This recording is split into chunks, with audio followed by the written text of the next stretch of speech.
McKinsey Company, one of the world's most influential consulting firms, made a surprising announcement.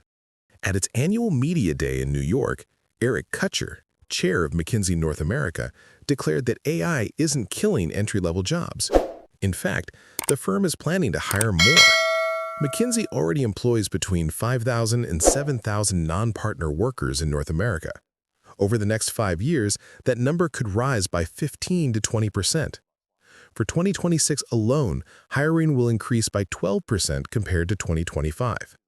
But why would a consulting powerhouse invest in young workers at a time when AI is supposed to replace them? Are humans becoming obsolete or more valuable than ever? And what does McKinsey's hiring strategy reveal about the true future of work in the AI era? I want to pause for just a moment to sincerely thank everyone who chose to subscribe. Your support isn't something I take for granted, truly. From my heart to yours, thank you. And if you're new here, I'd love for you to subscribe and be part of this growing community.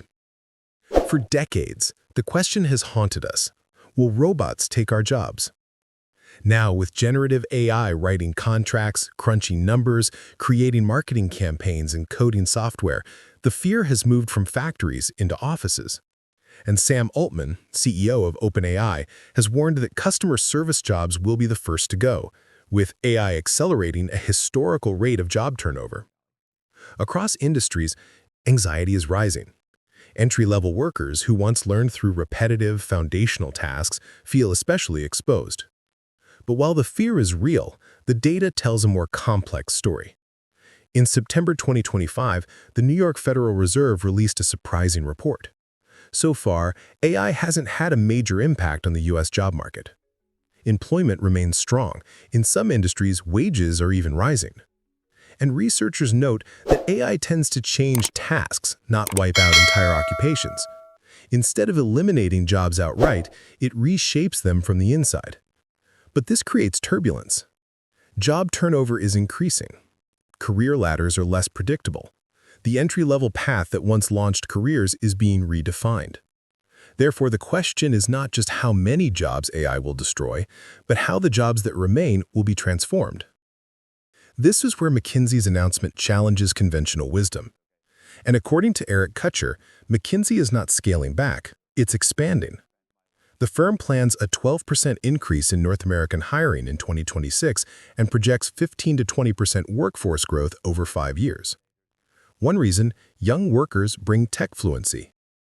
Kutcher explained, the 20-year-old econ major, I think they are way more in tune and fluent on the technology than the 35-year-old who's been doing this for 7 years.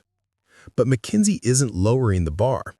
Kutcher emphasized, what we will work on will still require the same level of intellect, the same level of pace, and it will be doing the things you can't do with machines. Therefore, McKinsey values junior workers not in spite of AI, but because of it. They see entry-level talent as the most adaptable, AI-literate generation in history. Across industries, the same pattern emerges. And AI is automating repetitive tasks, reviewing contracts, summarizing reports, analyzing spreadsheets. But it cannot replace the human skills that make work meaningful: creativity, judgment, empathy, strategy.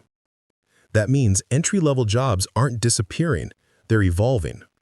Instead of spending weeks crunching numbers, McKinsey analysts now use AI to generate analyses in minutes and focus on telling the story behind the data. Therefore, the future of entry-level work isn't about doing what machines can do, it's about doing what machines cannot. Every technological revolution has winners and losers.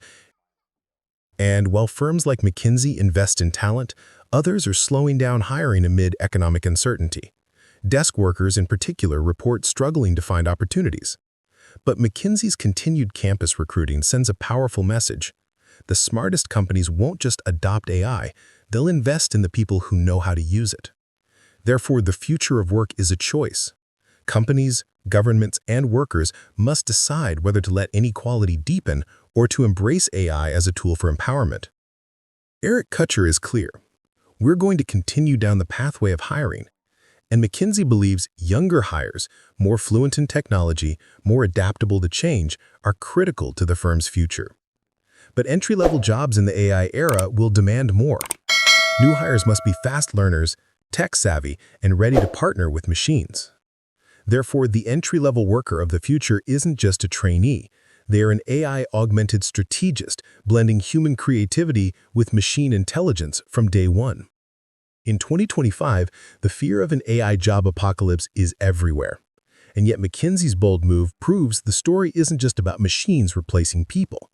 It's about how people adapt and how companies invest in them. But thriving in the AI era will take courage, education, and upskilling. Therefore, McKinsey's hiring strategy isn't just a corporate announcement. It's a blueprint for the future of work after AI. Invest in humans, embrace automation, and create a world where humans and machines grow stronger together. Because the future of work isn't humans versus machines.